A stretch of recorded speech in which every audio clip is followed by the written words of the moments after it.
आदरणीय सभापति महोदय, पूज्य शिक्षकगण और यहाँ पर उपस्थित माननीय अतिथिगण और यहाँ पर मेरे बड़े भाइयों एवं बहनों, आप सभी को मैं हार्दिक दिल से अभिनंदन वंदन चंदन करता हूँ।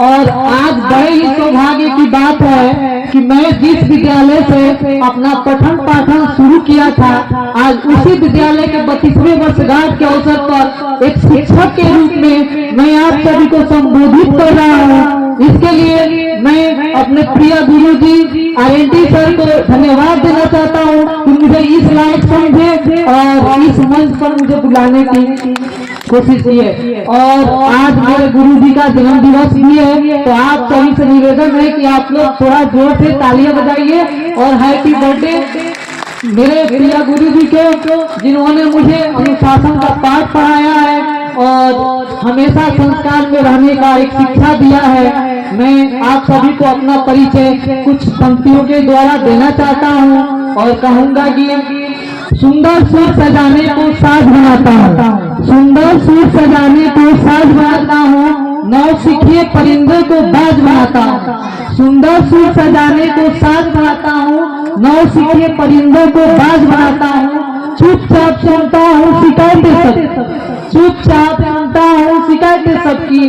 फिर दुनिया बदलने की आवाज बनाता हूँ, फिर दुनिया बदलने की आवाज बनाता हूँ।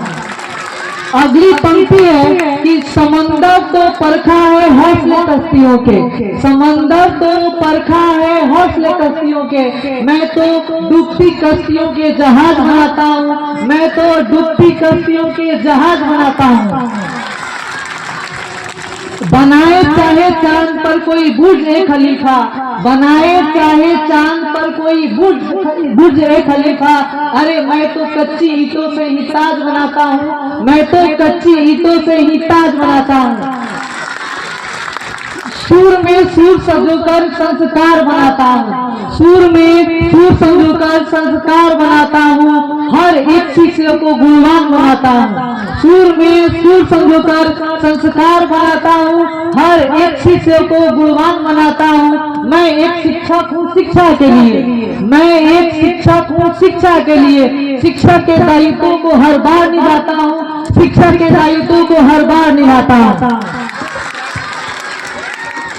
यदि आप किसी भी क्षेत्र में जाना चाहते हैं तो सबसे पहले आपको अंग्रेजी के 3 शब्दों को अगर आप अनुसरण कीजिएगा तो आप उस क्षेत्र में सफलता प्राप्त कर सकते हैं। उसमें सबसे पहला है ड्रीम, दूसरा है बिलीव और तीसरा है अचीव।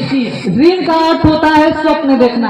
आप किसी भी क्षेत्र में जाना चाहते हो, चाहे वो शिक्षा का क्षेत्र हो, चाहे वो अभिनय का क्षेत्र हो, चाहे वो खेल का क्षेत्र हो, चाहे वो अन्य क्षेत्र हो, अगर आपको सबसे पहले ड्रीम देखना होगा कि आप किस क्षेत्र में जाना चाहते हैं, आपको किस क्षेत्र में जाने की रुचि है। फिर आपको अपने आप पर दूसरा आता है बिलीव। बिलीव का अर्थ होता है खुद पर विश्वास रखना। अगर खुद पर आपको विश्वास है तो आप उस क्षेत्र में सफलता प्राप्त कर सकते हैं। आपको अपने पर विश्वास रख के और कड़ी मेहनत के साथ अगर उस क्षेत्र में आप मेहनत करेंगे तो आप उसको सफलता प्राप्त कर सकते हैं। हमें इस बात पर अशोक बिश्नोई जी की कुछ लाइनें याद आ रही हैं कि राहें जहां तक जाएंगी राहगीर वहां तक जाएगा, राहें जहां तक जाएंगी राहगीर वहां तक जाएगा, तुम दरिया से क्या पूछ रहे हो नीर कहां तक जाएगा।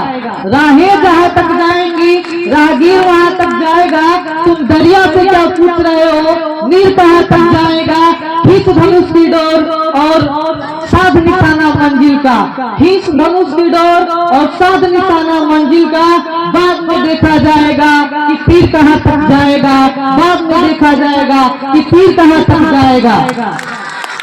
अगर खुद पर विश्वास हो और कड़े लगन कड़े मेहनत के साथ अगर आप उस क्षेत्र में मेहनत कीजिएगा तो आप अचीवमेंट पा सकते हैं, आपको सफलता की प्राप्ति हो सकती है। क्योंकि समय की पाबंदी है तो मैं चंद लाइनों के साथ अपने वाणी को विराम देना चाहूंगा और कहूंगा कि भगवान श्री कृष्ण ने कहा है कि बस कर्म तुम्हारा कल होगा और कर्म में अगर सच्चाई है तो कर्म कहाँ निष्फल होगा। हर एक संकट का हल होगा, वो आज नहीं तो कल होगा, वो आज नहीं तो कल होगा।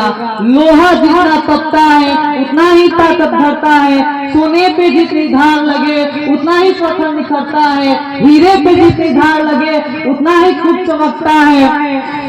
सोना जैसा बनना, सूरज जैसा बनना होगा तो सूरज जैसा जलना होगा। नदियों से आदर पाना है तो पर्वत छोड़ निकलना होगा। और हम आदम के बेटे हैं क्यों सोचे राह सरल होगा। और हम आदम के बेटे हैं क्यों सोचे राह सरल होगा। हर एक संकट का हल होगा, उहार नहीं तो कल होगा, उहार नहीं तो कल होगा। आप सभी को फिर से धन्यवाद करता हूँ। धन्यवाद।